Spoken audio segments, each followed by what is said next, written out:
Bom, então o tema da aula, né, que a gente está falando hoje é o IDH, o Índice de Desenvolvimento Humano, né? Então, dando continuidade à parte dos indicadores de desenvolvimento e dos indicadores de progresso. Na aula passada a gente falou sobre o PIB, né, sobre o Produto Interno Bruto, o principal indicador para se ver desenvolvimento econômico, né, e que mede o padrão de vida das pessoas. E o IDH, ele mede aquilo que a gente chama da qualidade de vida das pessoas. Ou pelo menos é uma tentativa, uma aproximação para se medir essa qualidade de vida das pessoas, sendo que a qualidade de vida ela é entendida como a liberdade das pessoas, né? O quanto as pessoas têm opções de escolha. Bom, o IDH, o Índice de Desenvolvimento Humano, né, ele foi desenvolvido pelo PNUD, né, pelo Programa das Nações Unidas para o Desenvolvimento. Eu já falei do PNUD quando eu falei do conceito de desenvolvimento humano. Então, o PNUD, ele criou, né, ele é um órgão ligado à Organização das Nações Unidas, e ele pegou a abordagem das capacidades do Amartya Sen e ele cunhou o termo desenvolvimento humano a partir da ideia do Amartya Sen de desenvolvimento como liberdade. E lá em 1990 ele deu a definição de desenvolvimento humano, que a gente apresentou lá na segunda aula do curso. E em 1990 ele começou a publicar ele começou a publicar um relatório chamado Relatório de Desenvolvimento Humano. E esse relatório de desenvolvimento humano, dentro dele, foi apresentado o primeiro índice de desenvolvimento humano. O índice de desenvolvimento humano ele foi desenvolvido por esse economista paquistanês, o Mahbub ul Haq. Né? Então, o Haq desenvolveu o IDH lá em 1990. Né? Por que não foi o Sen? Né? Porque o Sen, eu falei um pouco da questão do Sen em relação a dimensões de desenvolvimento humano. Né? O Sen ele não achava interessante definir indicadores e dimensões para esse conceito de desenvolvimento humano. Para eles, o conceito já era suficiente, né? O conceito de definir desenvolvimento como aumento de liberdades já era suficiente. Mas para a ONU seria importante ter um indicador, né? E o Mahbub ul Haq foi a pessoa que encabeçou essa ideia de criar um indicador que fosse além do PIB, né? Um indicador numérico e quantitativo que pudesse medir o desenvolvimento, medir o progresso, para além do PIB. Então, um indicador que pudesse ser utilizado para medir o desenvolvimento humano mais do que simplesmente o desenvolvimento econômico. E o IDH cumpre bem esse papel, né? Ele tem esse objetivo, né, de poder medir o desenvolvimento para além do econômico, para além do PIB. Bom, o IDH ele é um índice composto. Então, o que é um índice composto? Um índice composto é um indicador, né, um índice, que ele junta dentro dele vários outros indicadores. E índices compostos são muito interessantes, apesar de terem suas limitações e sofrerem críticas, né? Mas índices compostos são muito interessantes para conceitos multidimensionais. E o conceito de desenvolvimento humano e de qualidade de vida são conceitos multidimensionais, ou seja, para eu dar conta desses conceitos, eu preciso de múltiplas dimensões. Então, o IDH, ele leva em conta várias dimensões. Que dimensões são essas? A renda, e lá na nossa aula de qualidade de vida, eu falei da diferença de dimensão e indicador, né? Então, dimensão é o aspecto que está sendo medido. E o indicador é a quantificação desse aspecto. Então, o indicador de renda, né, ou de padrão de vida que é utilizado aqui, é o PNB per capita mensurado pela paridade do poder de compra. Daqui a pouco eu vou entrar em detalhes, né, do que é esse PNB per capita e o que é essa paridade do poder de compra. Aí eu tenho a dimensão de saúde. A dimensão de saúde ela é medida pela expectativa de vida ao nascer. Né? Então, e por fim, temos a dimensão educação. A dimensão educação, ela, ao contrário da renda e da saúde, né, ela é medida por dois indicadores, que é a média de ano de escolarização e a expectativa de vida escolar. Bom, aqui a gente já pode falar sobre duas críticas que são realizadas ao IDH.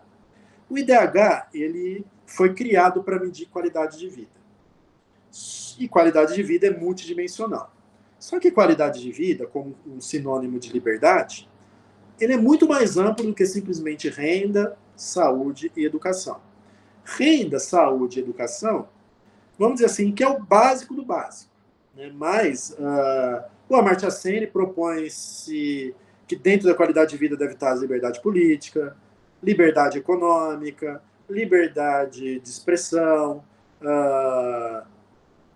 tem que estar questões relacionadas à segurança protetora, ou à segurança pública também, né? Então tem um monte de outros aspectos que poderiam ser incorporados dentro do IDH para medir corretamente a qualidade de vida. E que não estão. Mas, por que não estão? Né? Porque algumas dimensões são muito complexas de se ter dados. Né? Então eu tenho até questões de liberdade política, alguns indicadores de liberdade econômica, né? Mas eles são limitados para alguns países, principalmente os países mais ricos que costumam ter dados. Né? Então essas três dimensões, além de elas serem o básico do básico, elas estão disponíveis praticamente para o mundo inteiro. Então o IDH usa essas três dimensões, né? Justamente porque já é uma melhoria grande em relação ao PIB, mas está longe de ser completo em termos de dimensão. E está longe de ser completo em termos de indicador também. Por exemplo, indicador de saúde, expectativa de vida ao nascer. A expectativa de vida ao nascer é um ótimo indicador de saúde, porque dentro dela está a questão da mortalidade. Né? Então a gente vai ver detalhadamente como se calcula a expectativa de vida ao nascer. Só que tem outro aspecto da dimensão saúde, que é a questão da morbidade, a questão de como a pessoa vive, se ela doenças evitáveis, né? Coisas que não matam, mas que comprometem a qualidade de vida. Então isso não está aqui. Né?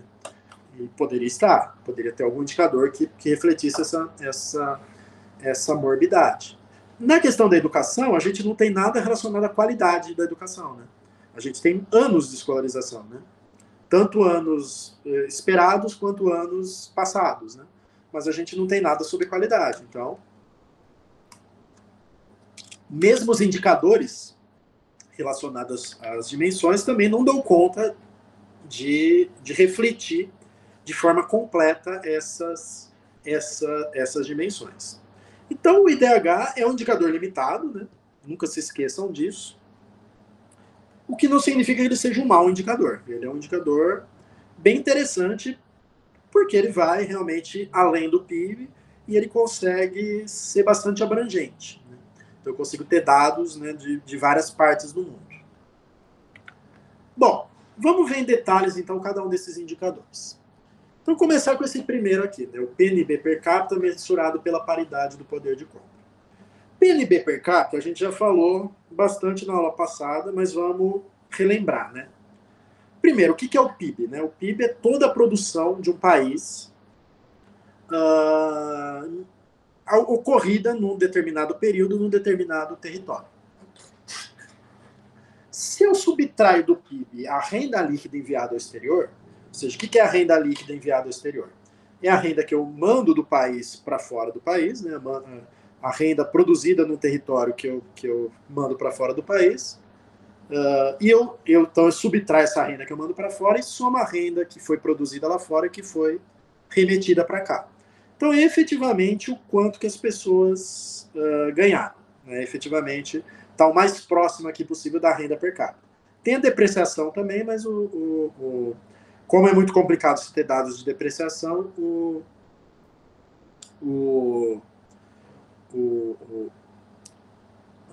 a ONU, né, acaba trabalhando com o PNB e não com o PNL, né, que seria o mais correto. Né? Então é o PNB per capita, né? Só que ele tem um detalhe, ele é mensurado por essa paridade do poder de compra. O que é essa paridade do poder de compra? Ele é uma alternativa à taxa de câmbio. E para a gente entender isso, a primeira coisa que tem que ficar claro é que o PIB ele é sempre calculado em moeda local. Então, o PIB do Brasil é calculado em reais, o PIB da Europa é calculado em euros, o PIB americano em dólares, né? O PIB do Japão em ienes. Né? Então, sempre o PIB é calculado em moeda local, porque eu estou somando tudo que é produzido no país e todas as transações ocorridas nesse país, como a gente viu na aula passada. Então, o Brasil em reais, né? Mas, se eu quiser fazer comparações entre países, que é justamente o que o IDH pretende, eu preciso transformar todos eles para uma moeda comum. E essa moeda comum, por razões políticas, né, por razões geopolíticas, vamos dizer assim, é o dólar americano. E aí eu posso converter todo mundo em dólar americano usando a taxa de câmbio, que é olhar diretamente o quanto que uma moeda equivale em outra. Só que qual que é a desvantagem da taxa de câmbio? Né? É que a taxa de câmbio ela é muito volátil, né? Ela muda muito, e ela é muito influenciada por atuações, por exemplo, o governo quer vender muito dólar para baixar a taxa de câmbio. O governo quer comprar dólar para subir a taxa de câmbio, pela política cambial do governo. Né? E sem contar que ela também é influenciada por especulação, por movimentos do mercado, né, por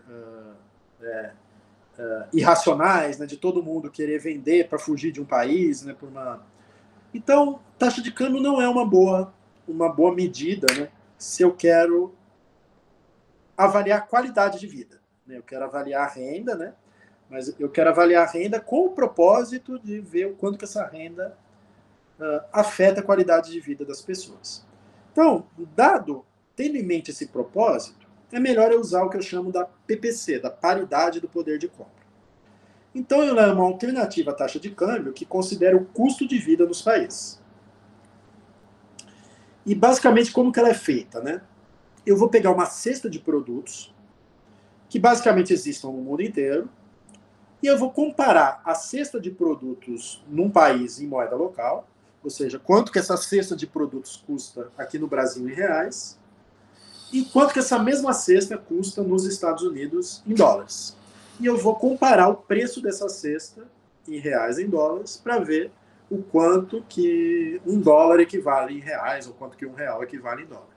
Então eu vou usar essa cesta para fazer a comparação de moedas, não vou usar o valor da moeda em si. Né? Então essa é a grande vantagem da paridade do poder de compra, porque ela incorpora dentro da taxa de câmbio o custo de vida. Né? Então eu não estou comparando só moedas, eu estou comparando custos de vida. Então, eu estou vendo quanto que o custo de vida no lugar, né, se compara com o custo de vida em outro lugar. Né? Já foi citado aqui na aula o índice Big Mac. Né? O índice Big Mac é também um indicador. Né? Como o Big Mac ele é um produto que tem basicamente no mundo inteiro, né? Então ele é um indicador que você consegue fazer algo semelhante a uma paridade do poder de compra de maneira muito simples. Né? Simplesmente eu pego o valor do lanche em diferentes países e comparo. Né?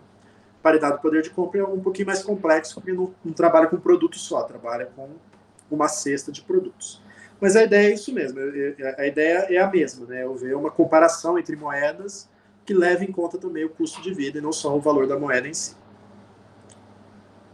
Espero que até aqui esteja tudo bem. Bom, alguns dados, né? Esses são dados de 2020 do Banco Mundial. Só para ter uma ideia de comparação, por mais que eles estejam um pouquinho desatualizados. O Brasil, ele teve um PIB lá em 2020 de 1,44 trilhões. A China de 14,72 trilhões e os Estados Unidos de 20,89 trilhões em dólares correntes. O que é esse em dólares correntes? É que eu converti o PIB do Brasil e o PIB da China em dólares usando a taxa de câmbio. Então, usando a taxa de câmbio, o PIB do Brasil 1,44, PIB da China 14,72. Usando a paridade do poder de compra, o PIB do Brasil seria de 3,15 trilhões. Seria muito maior. O que isso significa? Né? Significa que a taxa de câmbio ela está inflacionada, né? Ou seja, a taxa de câmbio ela não está refletindo a diferença de custo de vida nesses dois países. Né? Então, o Brasil ele se dá bem, né? Quando eu uso a paridade do poder de compra. E a China também, né? A China, o PIB da China, 14,72 trilhões, né? Quando eu uso a taxa de câmbio. Quando eu uso a paridade do poder de compra, o PIB da China foi para 24,27 trilhões. E o dos Estados Unidos, obviamente, ficou em 20,89 trilhões, porque nos Estados Unidos ele é comparado com ele mesmo, né? Então, paridade de poder de câmbio e taxa de câmbio não faz diferença para os Estados Unidos, porque ele é sempre a base de comparação, né? Novamente, eu falei, por razões geopolíticas. Então, olha que coisa interessante, né? A China, e ainda hoje, né, mesmo com dados de 2023, né, que foram os mais recentes, que eu só tenho de 2020, a China hoje ainda é o segundo PIB do mundo quando eu uso a taxa de câmbio. Mas quando eu uso paridade do poder de compra, o PIB da China já é maior que o PIB americano. Então, a China tem o maior PIB do mundo quando eu uso a paridade do poder de compra.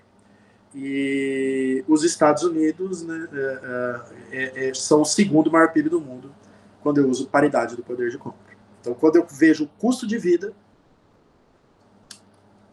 o PIB chinês já está maior que o PIB americano. Mas essa diferença é mais importante no per capita, né?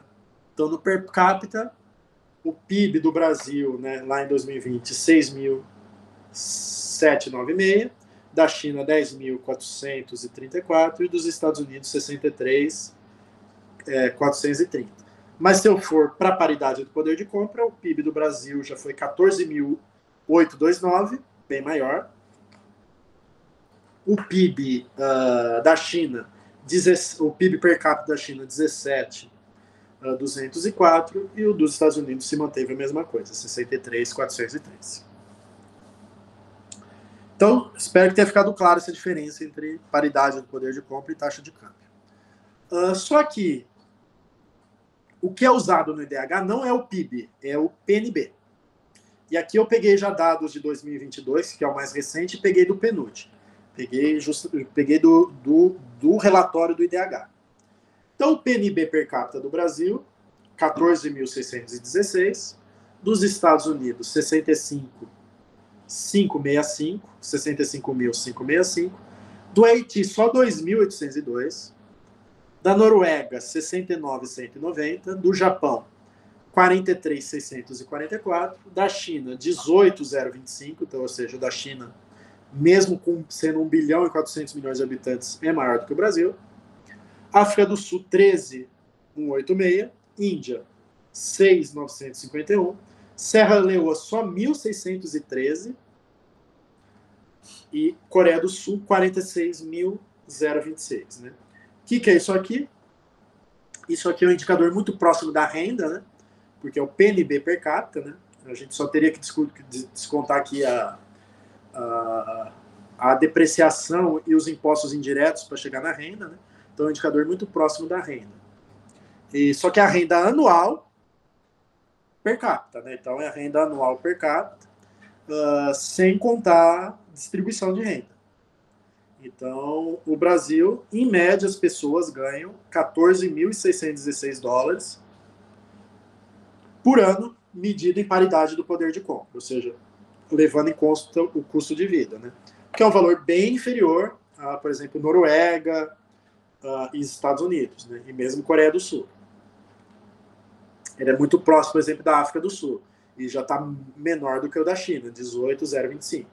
Mas ele é maior que países bem pobres, como o Haiti, né? 2.800 dólares por ano por pessoa, e Serra Leoa, 1.613 dólares por ano por pessoa. Então, se eu dividir isso aqui por 12, né, dá um valor per capita extremamente baixo.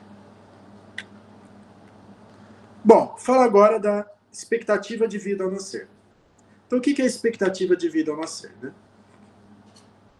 O que é expectativa de vida?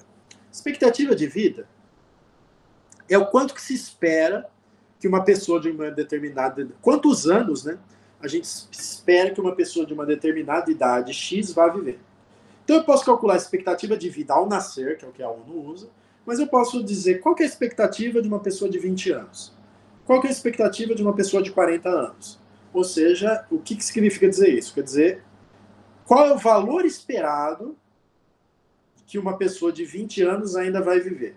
Qual é o valor esperado de anos que uma pessoa que já tem 20 anos ainda vai viver? Qual é o valor esperado que uma pessoa que já tem 40 anos vai viver?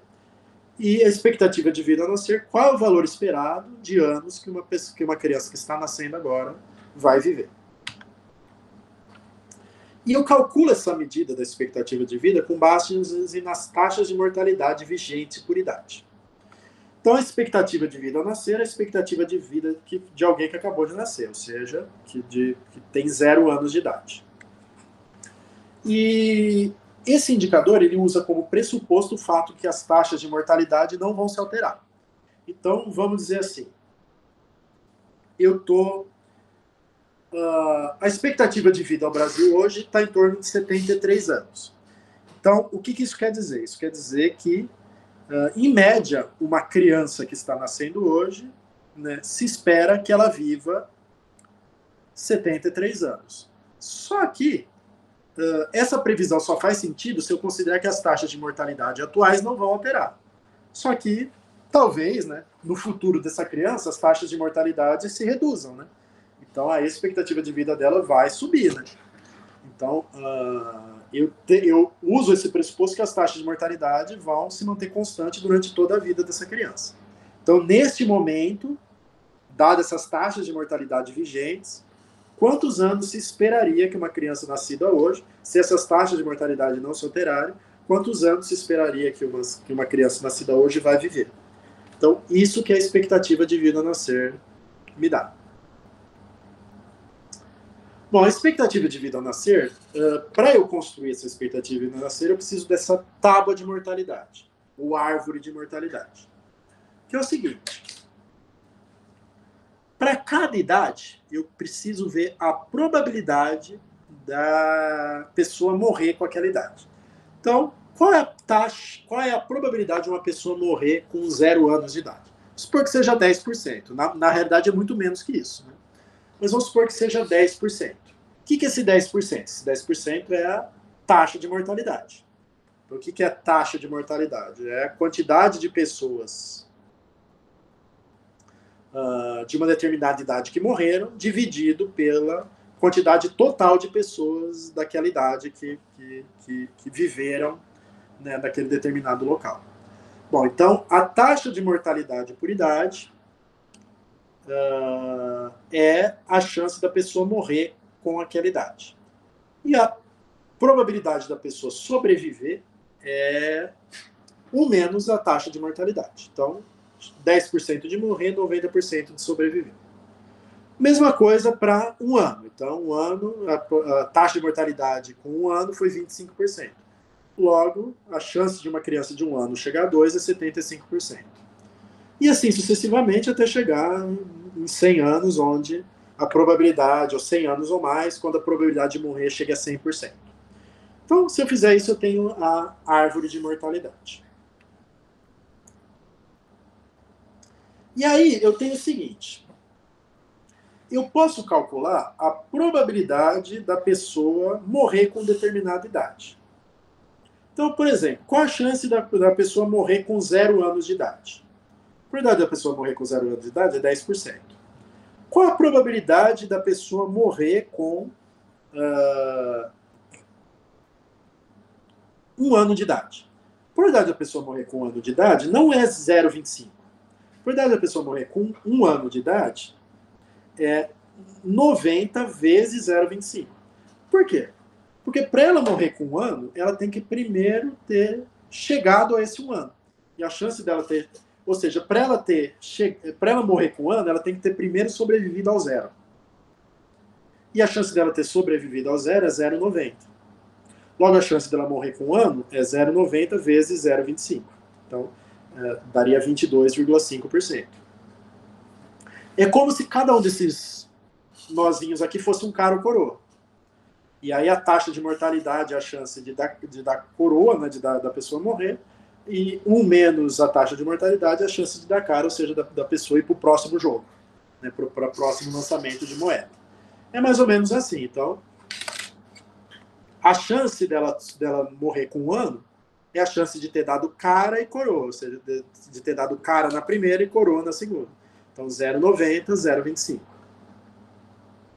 A chance dela viver 2 anos, aí seria a chance de dar cara na primeira, cara na segunda, então daria 0,90 vezes 0,75 vezes a chance dela morrer com 2 anos, que não está representado aqui. Então, a expectativa de vida é uma média, e basicamente é uma média ponderada, em que eu vou somar idade vezes probabilidade. Idade vezes a probabilidade dele chegar naquela idade. Bom, então vamos ver um exemplo. Calcula a expectativa de uma espécie rara de rato, tendo em vista os seguintes dados recolhidos em um determinado ano. Então, aqui eu tenho os ratos que morreram e o total de ratos com essa idade dentro de uma determinada população. Então, 58 ratos tinham 0 anos e desses 58, 6 não conseguiram chegar a 1 ano. 48 tinham 1 ano e 12 não conseguiram chegar a 2. 21 tinham 2 e 9 não conseguiram chegar a 3. 15 tinham 3 e 10 não conseguiram chegar a 4.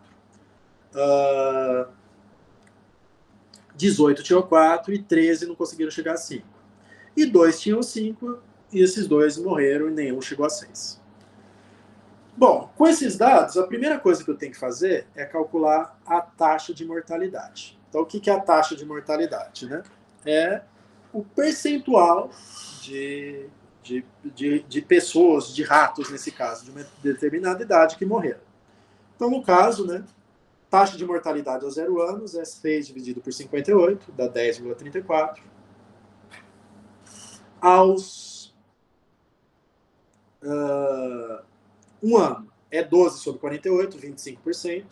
Aos 2 anos, 9 por 21, 42%. Aos 3 anos, 10 por 15, 66,67%. Aos 4 anos, 13 por 18, 72,22%. E aos 5 anos, 2 por 2, 100%. Então aqui eu tenho a taxa de mortalidade por idade. Só que para calcular a expectativa de vida, não basta eu ter a taxa de mortalidade. Eu tenho que ter a probabilidade da pessoa morrer com determinada idade. Então, qual a probabilidade da pessoa morrer com 0 anos? A probabilidade da pessoa morrer com 0 anos é 10,34%. Então, eu vou fazer 0 vezes 10,34%. Qual é a chance da pessoa morrer com 1 ano? A chance da pessoa dela morrer com 1 ano é a chance dela sobreviver ao 0 ano, ou seja, 1 menos 10,34, vezes a chance dela morrer com 1 ano, 0,25. A chance dela morrer com 2 anos, então eu vou fazer... Para ela morrer com 2 anos, ela tem que ter sobrevivido ao primeiro ano, 1 menos 0,1034, sobrevivido ao segundo, 1 menos 0,25, e morrido no terceiro, 42,85. Então, isso é a probabilidade dela morrer com 2 anos. Então, eu vou fazer 2 vezes essa probabilidade. E assim sucessivamente. Eu vou fazer 3 vezes essa probabilidade, 4 vezes essa probabilidade, 5 vezes essa probabilidade. E aí eu chego num valor de 2,12 anos a expectativa de vida dos ratos. Então, um rato que está nascendo hoje, dadas essas taxas de mortalidade, se espera que ele viva, em média, 2,12 anos. E aí uma pergunta, né? O que é melhor? Diminuir a taxa de mortalidade em idades mais baixas ou diminuir a taxa de mortalidade em idades mais altas para aumentar a expectativa de vida? Se eu diminuir a taxa de mortalidade numa idade mais alta, por exemplo, 4 anos, né? Eu vou alterar essa parte da conta e vou alterar essa parte da conta. Mas essa parte da conta aqui vai manter constante, né? Se eu alterar a taxa de mortalidade com 0 anos, eu vou alterar essa parte da conta, essa parte da conta, essa parte da conta, essa parte da conta, essa parte da conta e essa parte da conta. Então, essa taxa de mortalidade com 10 anos aqui, ela está presente em todo o resto. Né? Ela impacta em todas as idades. Né? Justamente porque essa ideia da árvore. Né? Para eu jogar aqui o dado nos 20 anos, eu tenho que ter sobrevivido ao 0, ao 1, ao 2, ao 3, ao 4, ao 5, ao 6. Então, se eu aumentar a chance de sobreviver ao 0, eu estou aumentando a chance de morrer com todas as idades posteriores ao 0. Né? Então, essa é a ideia da expectativa de vida. Né? Então, é mais efetivo eu reduzir a mortalidade infantil, as taxas de mortalidade de crianças, né, do que reduzir taxa de mortalidade de idoso. Né? Então, vai ter muito mais impacto na expectativa de vida eu reduzir taxas de mortalidade em idades mais baixas do que em idades mais altas, justamente porque a taxa de mortalidade em idade mais baixa vai estar presente em toda a conta, vai estar presente em todas, como um fator que está multiplicando todos os anos, todas as idades. Então, se eu mexer nela, eu estou mexendo em tudo. Bom, alguns dados reais de expectativa de vida. O Brasil, expectativa de vida, né? Aqui 2022, esse é o dado mais recente, então esse está atualizado. E aqui já está pegando reflexo de pandemia. Então a expectativa do Brasil já foi mais alta que isso. Então a expectativa de vida do Brasil 73,4, dos Estados Unidos 78,2, do Haiti 63,7, da Noruega 83,4, você vê que dá bem superior mesmo aos Estados Unidos. Do Japão, acho que é o maior do mundo, 84,8. Da China, 78,6. Da África do Sul, 61,5. Da Índia, 67,7. De Serra Leoa, 60,4. E da Coreia do Sul, 84. Então, lembrar que a expectativa de vida do Japão é tão alta, não só porque ela tem muitos centenários, né? E esses centenários puxam a média para cima, mas porque lá tem baixa mortalidade infantil, né? Então, lá, a chance de você não morrer prematuramente é bastante alta, e isso vai ter um impacto grande na expectativa de vida, diferente de Serra Leoa. Bom, sobre os indicadores educacionais, né? Então, a gente usa 2 indicadores educacionais. A gente usa a média de anos de escolarização, que é a média dos anos que uma pessoa com mais de 25 anos estudou, e aqui eu estou olhando o passado, né? Do Brasil, eu acho que aqui eu não atualizei, mas eu já atualizo já. Porque do Brasil 8,3, acho que eu atualizei o slide posterior, mas não esse. E a média de anos e expectativa escolar 15,6. Então, é a média de anos que as pessoas de mais de 25 anos estudaram. Então, a média de anos de escolarização, ela olha o passado. Ela olha as pessoas que já são adultas, que já têm mais de 25 anos, e veja o quanto que elas estudaram. O Brasil, 8,3. Então, as pessoas com mais de 25 anos no Brasil, em média, estudaram 8,3. Mas, se olhar para o futuro, se olhar a expectativa de vida escolar, que é o número de anos que se espera que uma criança em idade escolar vai estudar, e eu calculo, né, com base nas taxas de evasão e nas taxas de matrícula, né, com uma metodologia muito semelhante à expectativa de vida, eu consigo estimar, né, eu consigo calcular quantos anos em média, né, uma criança hoje que com idade escolar vai estudar. E se eu fizer isso para o Brasil, né, eu chego em 15,6 anos. Né? Então, muito maior do que... então, o Brasil, olhando para o futuro, as perspectivas de anos de estudo são muito maiores do que olhando para o passado. Né? E, novamente, assim como a expectativa de vida ser parte do pressuposto que as taxas de mortalidade não vão se alterar, né? A expectativa escolar também parte do pressuposto que as taxas de evasão não vão se alterar durante a vida escolar dessa criança. Então, mantidas as taxas de evasão atuais, né, taxas de matrícula e taxas de evasão atuais, quantos anos se espera que uma criança vá estudar. E aqui a gente tem os dados brasileiros, né? Então, o Brasil, expectativa de vida escolar 15,6, Estados Unidos 16,4, Haiti 11,1, Noruega 18,6, Japão 15,5, China 15,2, então a China em expectativa de escolar ela é pior que o Brasil, África do Sul 14,3, Índia 12,6, Serra Leoa só 9 e Coreia do Sul 16,5. Agora, em média de anos de estudo, o Brasil 8,3, já os Estados Unidos, né, olhando para o passado, 13,66, né? Então está bem à frente. O Haiti 5,6, bem menor. Noruega 13,1, Japão 12,7, China 8,10, também está pior que o Brasil. Isso aqui também não mudei aqui, mas é 2022. Então, isso foi realmente alterado.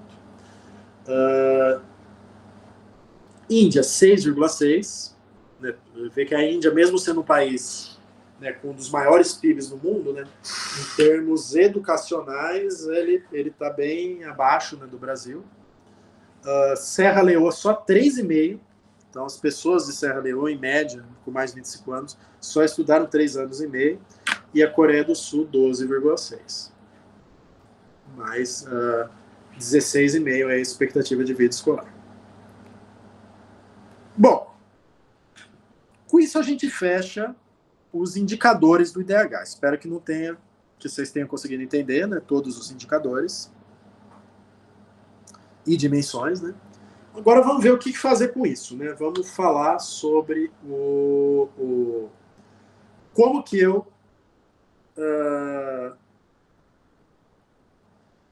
trato esses dados, né, para incorporar no IDH. Então, os 4 indicadores, né, PNB, per capita medido pela paridade do poder de compra, média de anos de escolarização, expectativa de vida escolar, expectativa de vida ao nascer, eles vão ser normalizados. O que significa essa palavra normalização? Significa que eu vou colocar todos eles na mesma escala, né? Então, cada um deles é medido com uma escala diferente, né? Anos ou dólares, né? Vou colocar todos eles numa mesma escala e todos eles de 0 a 1. Para fazer isso, eu vou fazer 2 tipos de normalização. Os indicadores de educação e saúde, eu vou fazer uma normalização linear. E os indicadores de renda, eu vou fazer uma normalização logarítmica, uma transformação logarítmica. Então, como que eu faço isso? É o seguinte, eu vou fazer o indicador menos um valor que eu vou definir como uma constante, né? Que eu vou definir como um valor mínimo que esse indicador pode ter, dividido pelo valor máximo que esse indicador pode ter, menos o mínimo. Então, eu vou definir constantes para esse máximo e para esse mínimo. E aí, se eu fizer essa transformação, né, se o indicador for igual ao mínimo, qual que é o valor do indicador transformado, do indicador normalizado? Então, se o indicador for igual ao mínimo, eu vou ter mínimo menos mínimo dividido por máximo menos mínimo. Então, o indicador vai ser 0. Então, quanto mais próximo ele tiver desse valor mínimo, mais próximo o índice normalizado vai estar de 0. E se o indicador for igual ao valor máximo, eu vou ter máximo menos mínimo dividido por máximo menos mínimo. Aí, quarta vai dar 1. Ou seja, quanto mais próximo esse indicador vai estar de 1, mais próximo o valor original estaria próximo do máximo. No caso da renda, eu faço algo parecido, mas eu uso uma transformação logarítmica, que é exatamente a mesma coisa, só que eu vou aplicar o ln, né, o logaritmo natural, no indicador e no máximo e no mínimo antes de fazer essa conta. Então vai ser ln do indicador menos ln do mínimo, dividido por ln do máximo menos ln do mínimo. Por que usar o ln na renda? Eu uso o ln na renda pelo seguinte.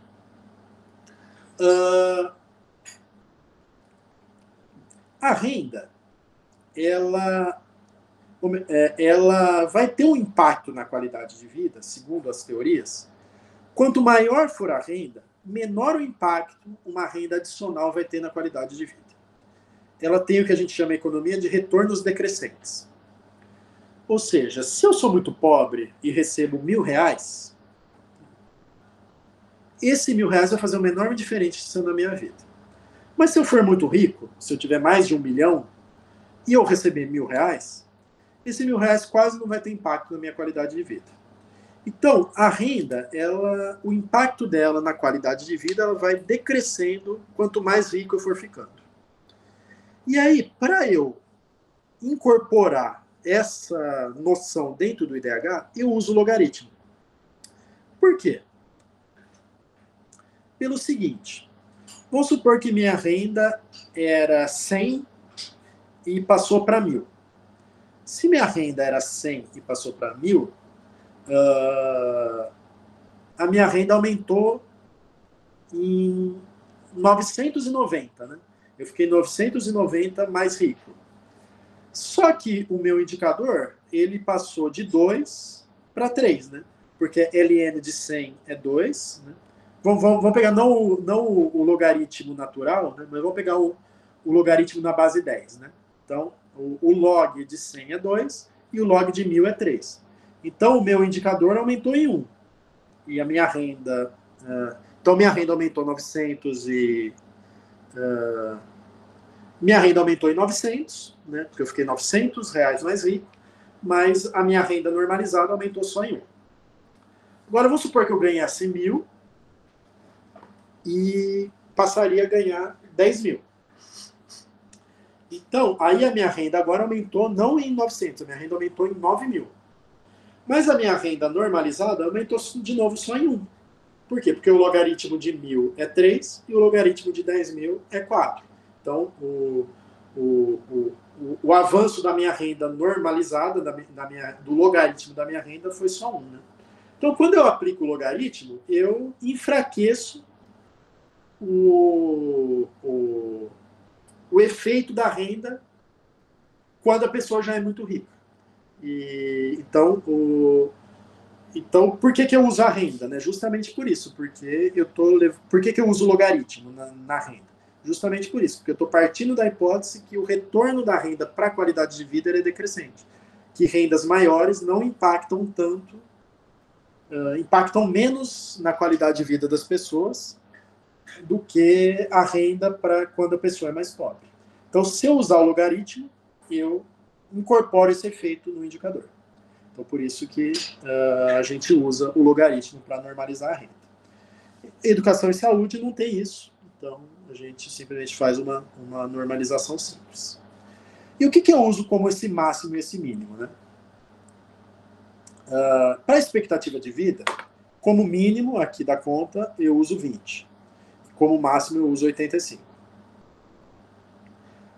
Para a escolarização, como para média de escolarização, máximo eu uso 15, mínimo eu uso 0.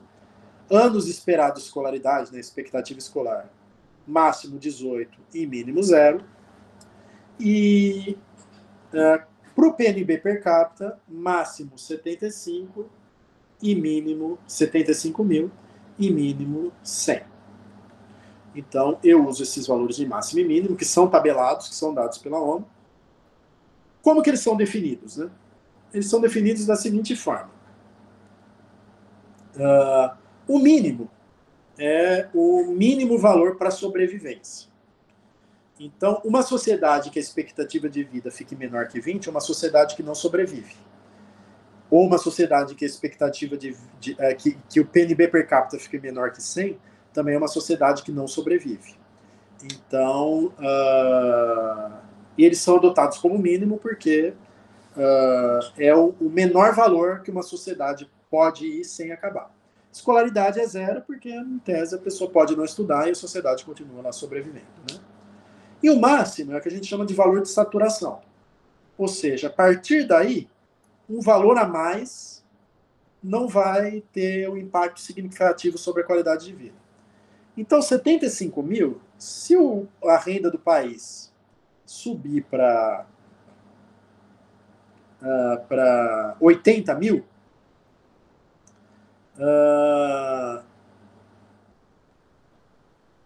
A partir de 75 eu já desprezo. A partir de 75 já não tem impacto para a qualidade de vida. Então, quem tem 75 mil ou mais de renda per capita já vai ter um nesse indicador. E aí pouco importa se ela tem 100 mil, se ela tem 130 mil, se ela tem 90 mil, todos eles vão ter esse indicador 1. Né? Então, vamos dizer assim, é uma linha de truncamento. Né? Então, de 75 para frente, não vai ter mais impacto, né, no IDH, né? Porque o IDH tende a medir qualidade de vida. Então, esses são os máximos e os mínimos. Então, o máximo é o valor de saturação e o mínimo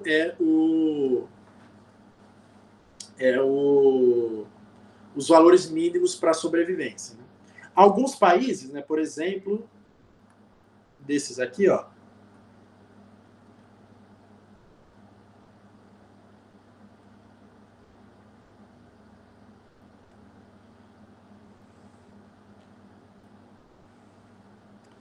aqui não tem nenhum, mas por exemplo, você pegar Luxemburgo tem uma renda per capita maior do que 75 mil. Então, nesse caso, se eu fizer a normalização usando isso aqui, né, indicador menos mínimo dividido por máximo menos mínimo, o valor seria maior que 1. Só que não pode ser maior que 1. Então, basicamente, eu pego e arredondo ele para 1.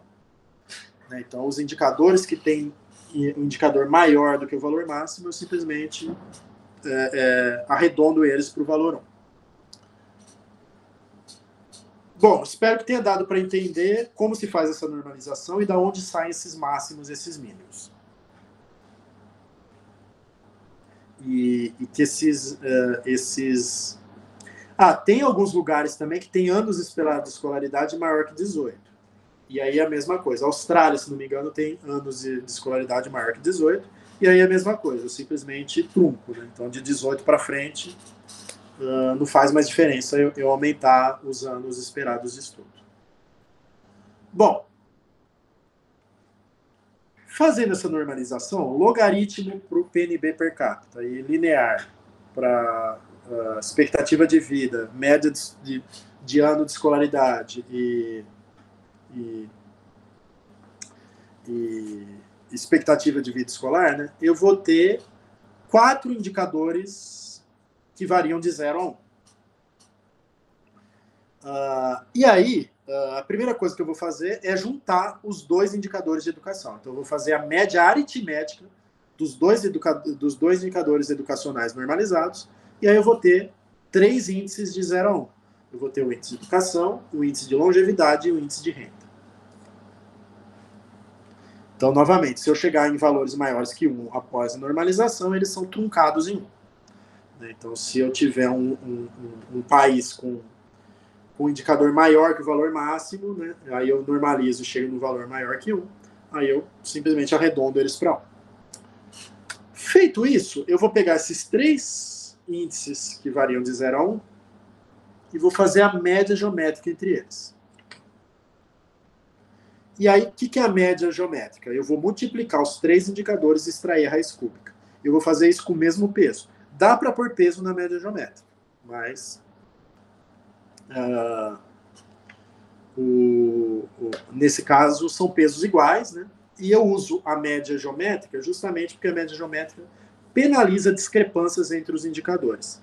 Então, se os indicadores são muito discrepantes, são muito diferentes entre si, a média geométrica vai penalizar eles. Né? Então, ele é mais adequado para o indicador que tenta medir qualidade de vida, que tenta medir liberdade, justamente por isso, porque para eu ter liberdade, para eu ter uma boa qualidade de vida, não adianta eu ser bom, muito bom em um indicador e ser ruim nos outros, né? Eu tenho que ser bom em todos, né? Então, a média geométrica é um procedimento estatístico e matemático que premia, né, quem consegue ser bom em tudo e penaliza quem é muito ruim em alguma coisa. Então, esse método de agregar a partir de média geométrica, ele é não compensatório. Ele tem uma compensação imperfeita, uma substituição imperfeita. Ou seja, um indicador pode compensar o outro, mas de forma imperfeita. E tanto que se um deles chegar a zero, o resultado da conta vai ser zero. O resultado do IDH seria zero. E aí eu chego no IDH, que é um valor entre 0 e 1, e quanto mais próximo de 1, melhor a qualidade de vida de um país. Então, vou fazer esse exemplo aqui. Vou até fazer isso aqui numa planilhinha. Vou aqui abrir uma planilha.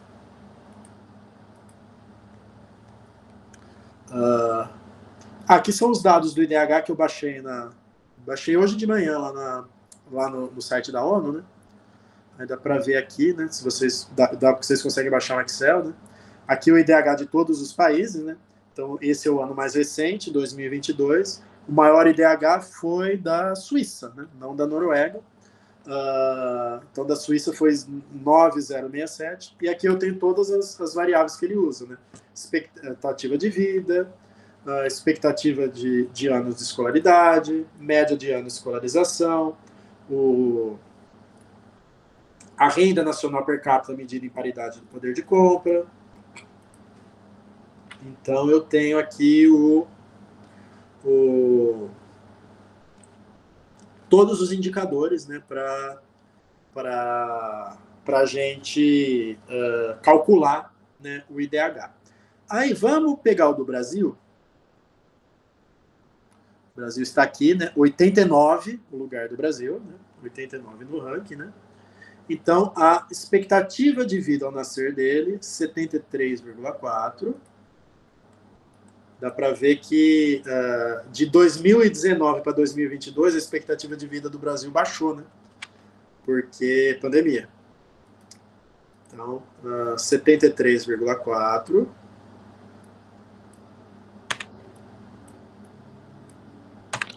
Médias de ano de escolarização, 8,3. Então, de 2019, que é onde estava, para 2022, subiu. Expectativa escolar de 15,6. E o PNB per capita, 14,616.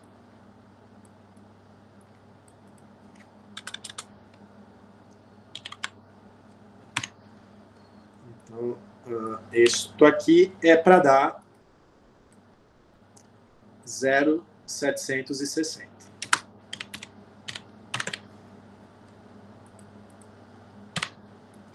Então, vamos ver se bate.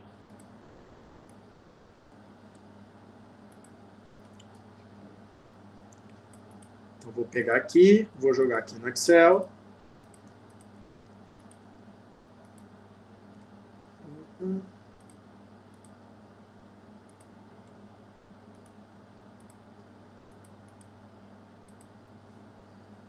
Beleza. Aí vou dar um zoom aqui. Vou diminuir aqui.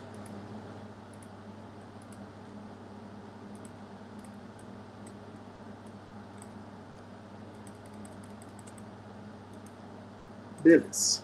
Bom, primeira coisa, né? PNB per capita.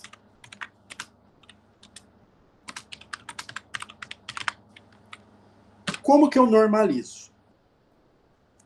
Então, para fazer essa normalização, eu preciso desses valores aqui, dos máximos e dos mínimos.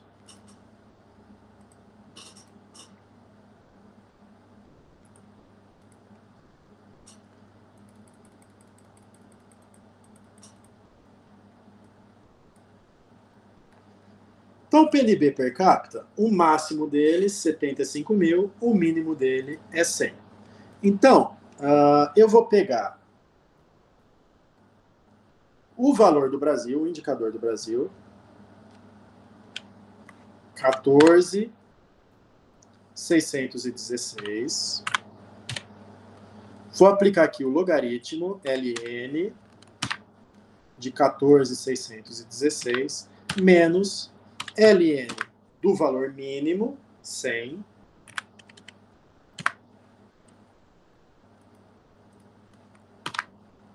dividido pelo LN do máximo, 75 mil, menos LN do mínimo, 100. Então, o índice normalizado, a renda do Brasil normalizada, 0,753. Então, esse é o PNB per capita. Agora, expectativa de vida ao nascer, 73,4. Então, expectativa de vida.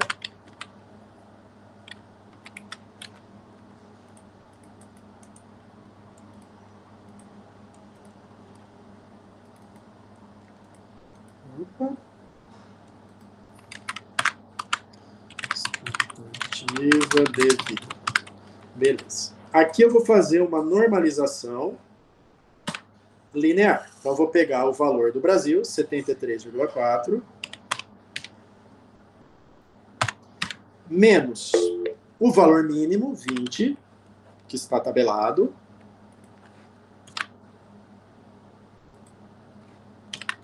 dividido pelo máximo, 85, menos 20, valor tabelado.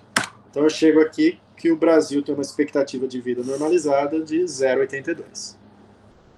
Média de escolarização.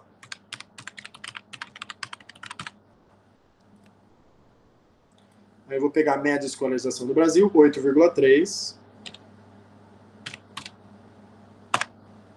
menos o mínimo, só que o mínimo é 0. Então, 8,3 menos 0 é 8,3, dividido pelo máximo, 15, menos o mínimo, que é 0, então fica 8,3 dividido por 15. Então, 0,55. Então, o Brasil é bem ruim nesse indicador, né, se olhando a normalização, que é o indicador de 0 a 1. Né? E o último, expectativa escolar. A gente tem aqui 15,6 menos 0, né, que é o indicador, dividido pelo valor máximo, que é 18. Então, basicamente, dá 15,6 dividido por 18, 86,67.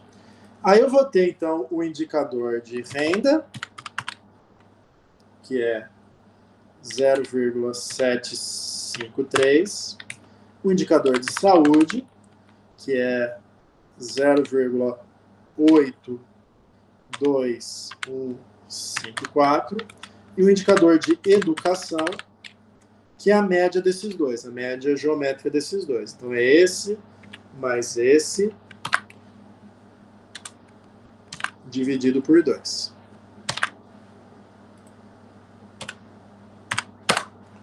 Então, o Brasil, 0,75 na renda, 0,82 na saúde, onde ele mais se destaca, 0,71 na educação, onde ele menos se destaca.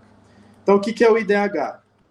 O IDH é a média geométrica desses três valores. Então, é esse vezes esse vezes esse elevado a 1/3, ou seja, raiz cúbica desses três valores multiplicados, então chega a 0,76, exatamente o valor que está aqui, 0,76. Então, o IDH do Brasil, 0,76. Tudo bem? Como se calcula o IDH a partir dos indicadores brutos? Tudo bem. Legal. Então, espero que tenha ficado claro, assim, como que a gente faz, né? Como que a gente normaliza cada um, né? Esse aqui usando logaritmos, né? Usando aqueles máximos e mínimos. E aí outra coisa que a gente pode fazer, né, que a ONU faz, é classificar os indicadores em faixas de IDH. E ele classifica os países de baixo IDH, que é de 0 que é com IDH de 0 a 0,54, de médio IDH de 0,55 a 0,69, de alto IDH de 0,70 a 0,79 e muito alto IDH de 0,8 a 1. Como que ele define essas faixas, né? Basicamente se baseia no conceito estatístico de quartil, ou seja, ele divide os países em 4 grupos iguais, né? Todos esses 4 grupos têm do mesmo tamanho, então dá para ver, né, que são poucos os países, né? Você vê que é uma faixa enorme, de 0 a 0,54, a mesma quantidade que tem de 0 a 0,54 tem de 0,70 a 0,79, né? Que é aquilo que eu tinha comentado, né, que a maior parte dos países está lá na meiuca, né? Está lá no meio do ranking, né? Então, tá aqui então você tem a mesma quantidade de 0 a 70, que é uma faixa muito, muito pequena de valores, né? É a mesma quantidade que está entre 0,8 e 1, né? Então, mas a gente usa muito essas faixas aí porque são faixas qualitativas, né? E elas direcionam políticas de ajuda internacional, né? Permite agrupar países com IDH semelhante, né? Então, dos países que a gente estava apresentando dados, né? Então, o Brasil, China e África do Sul são alto, Haiti e Índia são médio, Serra Leoa é baixo, Estados Unidos, Noruega, Japão e Coreia do Sul são muito alto IDH. O Brasil, né, que a gente acabou de calcular, 0,76, está em 89º lugar no ranking. Os Estados Unidos, 0,927, está em 20º do ranking. O Haiti, 0,552, está 158 do ranking. A Noruega, 0,966, está em 2º no ranking. Então só está perdendo para a Suíça, mas muito tempo já liderou o ranking. O Japão, 0,92, está em 24º do ranking. China, 0,788, está em 75º do ranking. África do Sul, 0,717, está em 110 do ranking. Índia, 0,644, está em 134 do ranking. Serra Leoa, 0,458, está 184 do ranking. E a Coreia do Sul, 0,929, está em 19º do ranking. Então aqui a gente tem países, né, de muito alto, alto, médio e baixo IDH. Bom, entendido isso, a gente pode falar um pouquinho sobre as mudanças metodológicas do IDH. Eu não vou entrar em detalhes, né? Mas o IDH, desde que ele foi criado, ele passou por muitas mudanças metodológicas, né? E essas mudanças, elas tiveram 2 propósitos. O primeiro deles foram se adequar a mudanças mundiais. Por exemplo, lá em 1990, o indicador adotado no IDH era a taxa de alfabetização. O que é a taxa de alfabetização? É a quantidade de pessoas que sabem ler e escrever dividido pela quantidade total de pessoas. Então, lá em 1990, a taxa de alfabetização era um indicador de educação muito coerente. Hoje, ela já não é mais tanto, porque a maior parte dos países já atingiu 100% desse indicador. Então, esse indicador ele perdeu a função discriminatória. Ela não consegue mais separar um país do outro. Então, acabou se deixando de adotar a taxa de alfabetização por uma mudança mundial, por uma evolução que ocorreu no mundo, né, na qualidade de vida dos países, e esse indicador simplesmente perdeu sentido. Outra coisa que muda bastante é aqueles máximos e mínimos lá que a gente usa para normalizar, né? Então, eles mudam bastante, porque também vou aqui nos máximos e mínimos. Esses aqui, né? Então, esses valores eles mudam com o tempo, porque com o tempo os países evoluem, muitos já começam a atingir o máximo. Então, esses indicadores eles são atualizados. Além de por mudanças no mundo, né, também a gente tem mudanças metodológicas que vêm a partir de pesquisadores de indicadores, né? eu sou um pesquisador de indicador, né? Então, desde que o IDH foi proposto, muitos criticaram o IDH por diferentes motivos, né? E muitos criticaram a metodologia do IDH. E uma das coisas que foi mais criticada é o uso da média aritmética. O IDH até 2010, o IDH usou média aritmética para agregar os indicadores. A partir de 2010, ou seja, nos últimos 15 anos, ou seja, nos primeiros 20 anos usou média aritmética. Nos últimos 15, usou média geométrica. Então, essa mudança ela só foi possível depois de muita crítica. E não é fácil a ONU mudar. A ONU muda, né, a metodologia, mas cada mudança pode gerar um monte de problemas, um monte de turbulências e políticas, né? Porque as pessoas podem fazer uso político de uma mudança no ranking, que não foi real, pode ser só uma simples adequação metodológica, ou às vezes um país pode cair no ranking também não é uma mudança efetiva de um ano para o outro, mas simplesmente uma adequação devido à mudança metodológica no índice, né? Então a ONU tem sempre muito cuidado para mudar a metodologia do IDH, mas ela mudou bastante, né? E mudou, por exemplo, essa questão da média geométrica, graças a muita crítica que ela recebeu nos 20 primeiros anos. Mas demorou 20 anos para mudar. Mas algumas coisas nunca mudaram. Então, o IDH sempre foi saúde, educação e renda. Os indicadores mudaram, mas, por exemplo, já citei que a taxa de alfabetização era um indicador utilizado, não é mais. Agora, as dimensões, sempre as mesmas. E também teve críticas em relação a isso, mas porque, como eu falei, essas 3 dimensões elas são importantes, mas não são as únicas sobre qualidade de vida. Então, mas a ONU sempre foi resistente a incluir outras dimensões. Ela preferiu incluir outras dimensões em outros indicadores, né, e deixar o IDH intacto, né, com as 3 dimensões, justamente para ter essa comparabilidade, né? Para o índice pegar, né?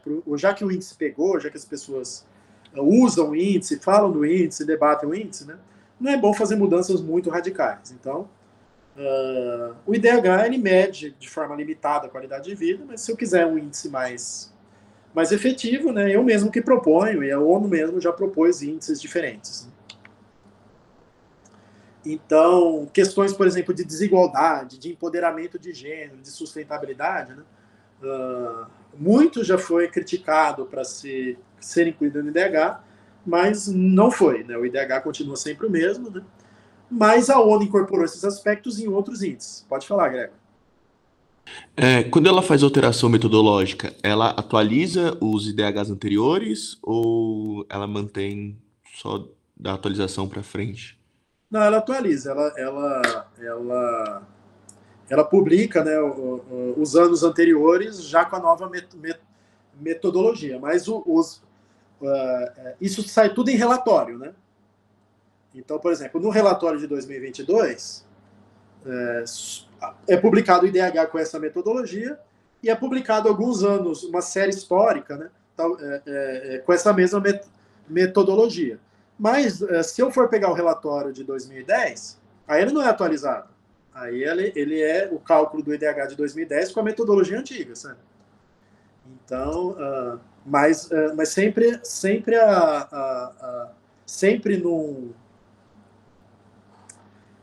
a ONU publica uma série histórica em cada relatório para você ter uma ideia de comparabilidade.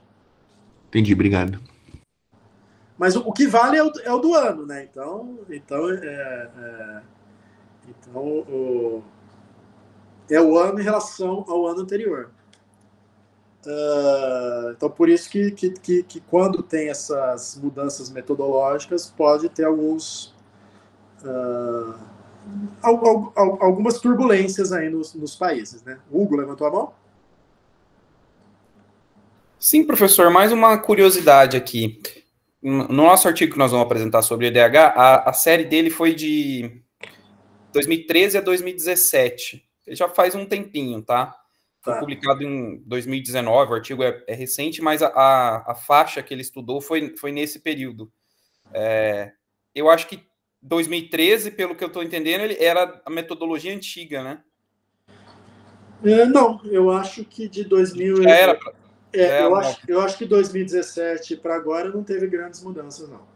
Não? Não, Tá eu bom. acho que tá ok o que foi feito até agora, né?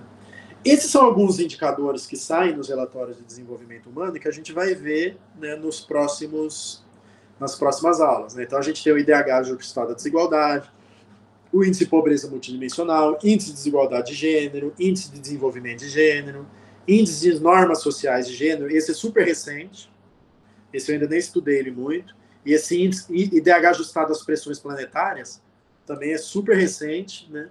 Eu preciso me inteirar mais da metodologia dele, né? Mas ele tenta incorporar coisas de sustentabilidade também, né?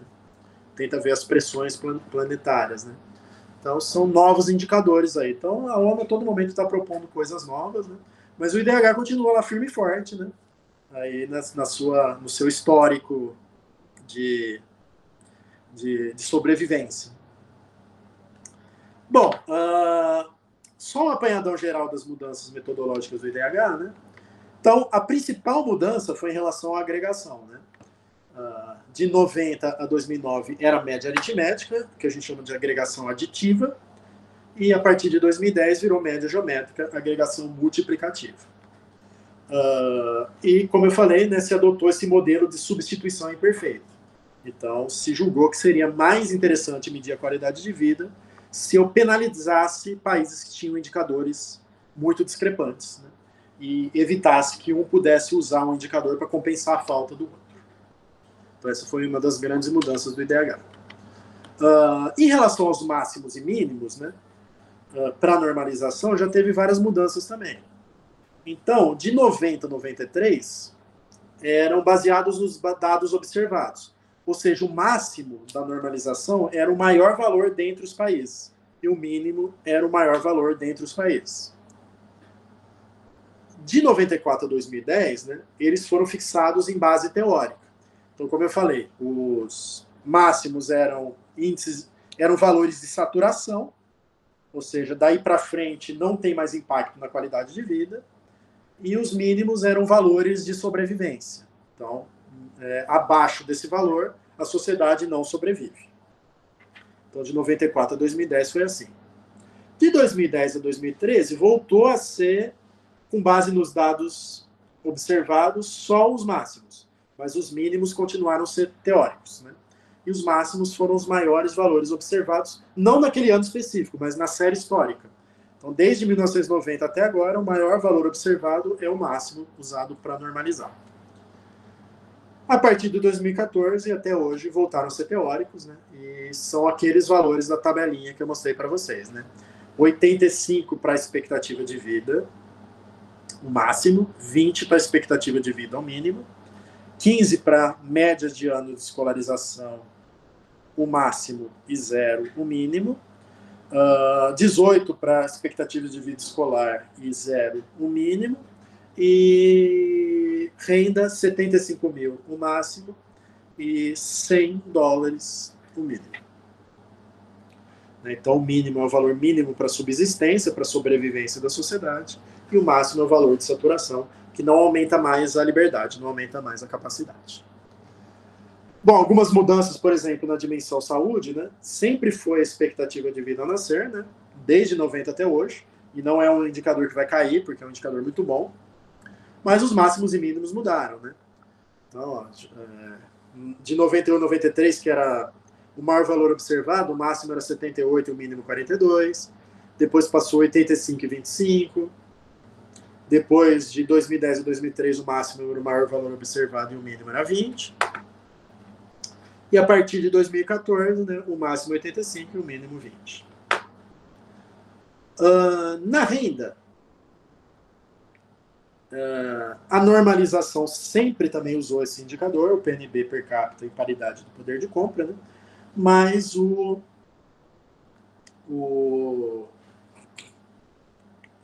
a questão da normalização mudou bastante, né? Então, começou se usando o logaritmo na base 10, Depois usou essa fórmula de Watson, que eu acho que tem até no livro, né, que é uma fórmula lá que esse pesquisador Watson desenvolveu para normalizar o IDH. Depois, de 94 a 98, continuou usando essa fórmula de Watson, mas mudou um pouco os parâmetros. A partir de 99, voltou a usar logaritmo na base 10 e usou uma linha de corte superior de 40 mil, ou seja, tudo acima de 40 mil era arredondado para 1. De 2010 a 2013, saiu o logaritmo na base 10 e passou a se usar o LN, né, o logaritmo natural, e não tem mais valor de corte, mas em 2014 voltou o valor de corte de 75 mil. Então hoje a gente tem esse valor de corte de 75 mil e a gente usa logaritmo natural para normalizar. E, por fim, a dimensão educação, né? Em 1990, a gente usava só a taxa de alfabetização, era o único indicador de educação. De 91 a 94, a gente usou a taxa de alfabetização e média de ano de escolarização, mas a taxa de alfabetização tinha peso de 2/3 e a média de escolarização 1/3. De 95 a 99, taxa de alfabetização e taxa de matrícula. De 2000 a 2009, taxa de alfabetização e taxa de matrícula, mas aqui mudou, que aqui era a taxa de alfabetização de adultos maiores de 25, de 2000 a 2009 mudou a taxa de alfabetização de maiores de 15. Foi uma tentativa de deixar a taxa de alfabetização um indicador mais relevante. Mas de 2000 para frente a taxa de alfabetização caiu, né? E desde então é utilizado a média geométrica. De 2010 a 2013, média geométrica entre média de ano de escolarização e expectativa de vida escolar. E de 2014 para frente, agora é a média aritmética entre a média de ano de escolarização e a expectativa de vida escolar. Você vê que já faz 10 anos aí que não teve uma grande mudança metodológica, né? A última foi em 2014. Então já acho que chegou num bom ponto aí para o IDH em termos metodológicos. Apesar de que, sabe, fatalmente a gente vai ter que começar a incorporar questões de qualidade da educação também, né? Para a gente avaliar de maneira adequada a educação. Então era isso, né, que eu tinha para falar sobre IDH. Espero que tenha ficado claro e obrigado.